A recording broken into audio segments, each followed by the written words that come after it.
e quer mostrar que não foge da responsabilidade. Agora ele tem uma certa responsabilidade de não deixar essa vantagem escapar e entregar o título. Não entregar o título para os outros, entregar o título para o Atlético.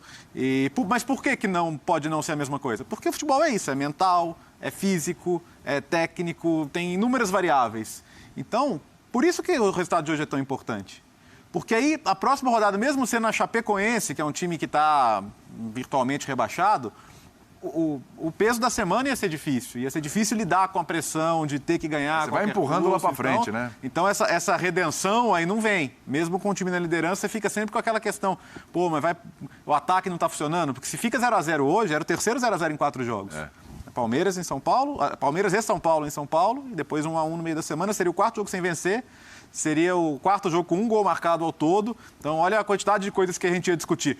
Ia falar, a forma menos boa do que o normal do Nacho, por exemplo, hoje era um pé de página. Talvez seria o assunto principal. Pô, não foi um bom jogo do Nacho aí, que é um jogador espetacular, mas que não está no seu melhor momento no Atlético. As pautas iam ser bem diferentes se não é por essa jogada. Alívio faz todo sentido, né? Porque a carreira do Cuca foi muito isso. Hoje ele tem o alívio de quem atravessou o Rubicão. O Rubicão era aquele rio do Império Romano que para conquistar Roma, diria Júlio César, é preciso atravessar o Rubicão.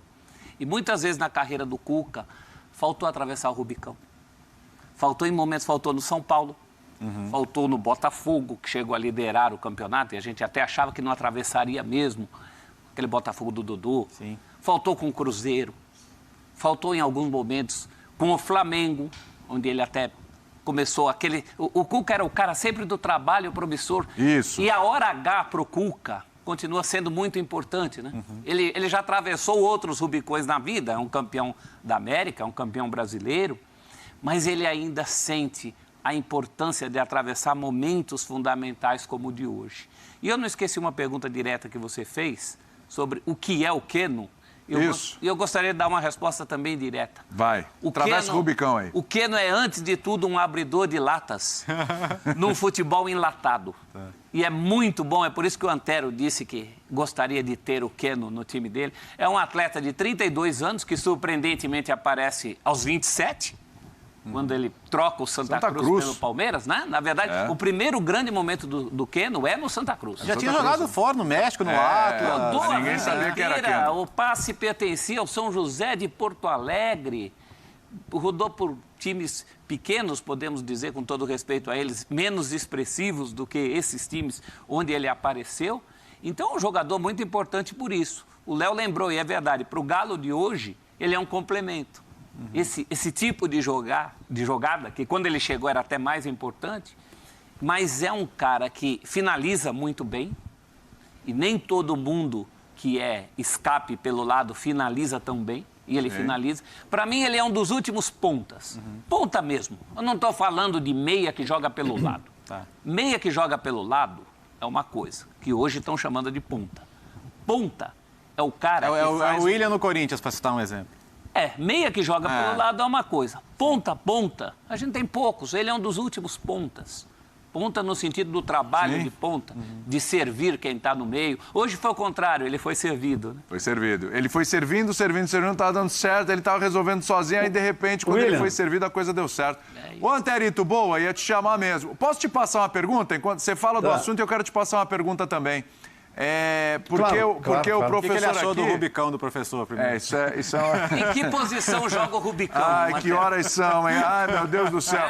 Ô, Anterito... Rubicão... Pera. Fazer aquela escalação... Eu vou falar. Ai, meu Deus. Olha vocês aprontando. Olha vocês aprontando. Eu vou falar. Olha, tem muita coisa para você falar então, Antero. Eu vou colocar mais uma. Você citou Júlio César. Júlio César também é nome de goleiro. Esse Everson, hein, depois daquele jogo com o Boca Juniors, hein? Tá grandão, hein? Tá muito seguro, tá confiante, hein, Antero? Confiante, sim, muito confiante mesmo. E com razão, pelo que tem feito, pelo que tem mostrado. Mas espera lá, agora vocês falaram tanto, tem um monte de coisa para dizer. Você falou de Júlio César? Tá.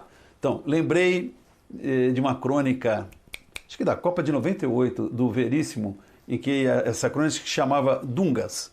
Ele começa falando que Júlio, havia muitos antes do Júlio César, aquele esse, já que vocês estão falando do Rubicon, aí tem a ver com a história de Roma.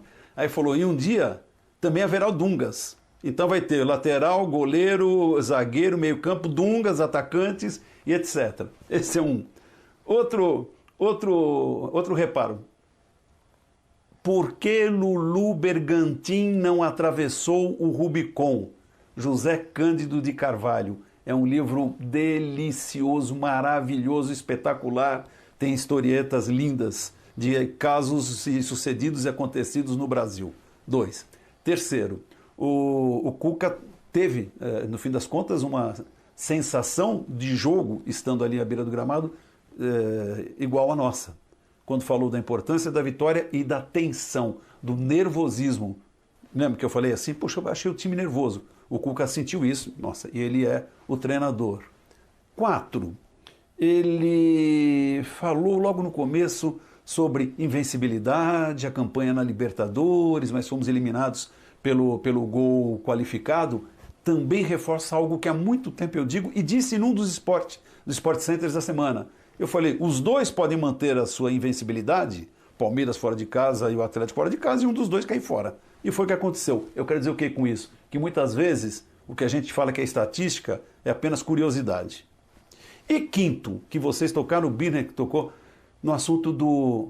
se eu tivesse classificado, eu também pouparia jogadores. Claro, podemos ter duas leituras. Que ele faria isso mesmo, ou então façam vocês que assim facilitam o meu trabalho. Só que eu diria o seguinte... É importante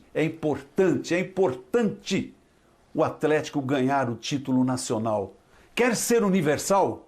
Comece a ser grande em casa.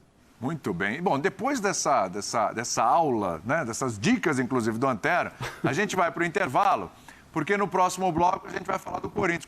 O Rubicão pela frente também, não teve? Quando o Braga fez 2-0... Só rapidinho para não deixar passar o Inter, então. Diga.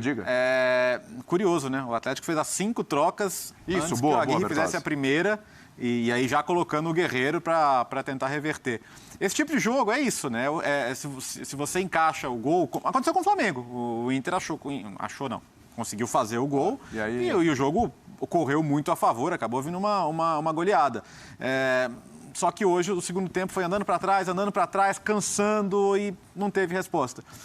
Concordo, o momento não é perfeito, mas é ótimo. 8 jogos sem ganhar, está subindo na tabela. Acho que o Inter é candidatíssimo aí para Libertadores. Hoje todo mundo é, mas é candidatíssimo para pegar uma vaga boa na Libertadores. Mas senti isso, assim, se talvez tentar mexer antes para que o time continuasse intenso, marcando forte, porque o Inter fez um bom primeiro tempo. Sim. O Inter não fez um segundo tempo bom e acho que no final das contas, pelo que foi o jogo no geral, o resultado é ok. Mas eu senti falta, de repente, de uma ação um pouco anterior e aí depois do 1-0... Teve até chance em bola parada e tal, mas não pareceu muito que o Inter ia conseguir empatar. Principalmente por causa desse cansando que você falou, né? Porque há técnicos, agora com essas 5 substituições, é muito claro dividir os técnicos que gostam de mexer e os que não gostam de mexer. Sim. O Aguirre é um dos que não gostam. Agora, ele não pode fazer uma substituição só com o adversário se oxigenando o tempo todo. Nem ele, nem ninguém. No futebol de hoje, isso aí... Foi ficando para trás. Você paga um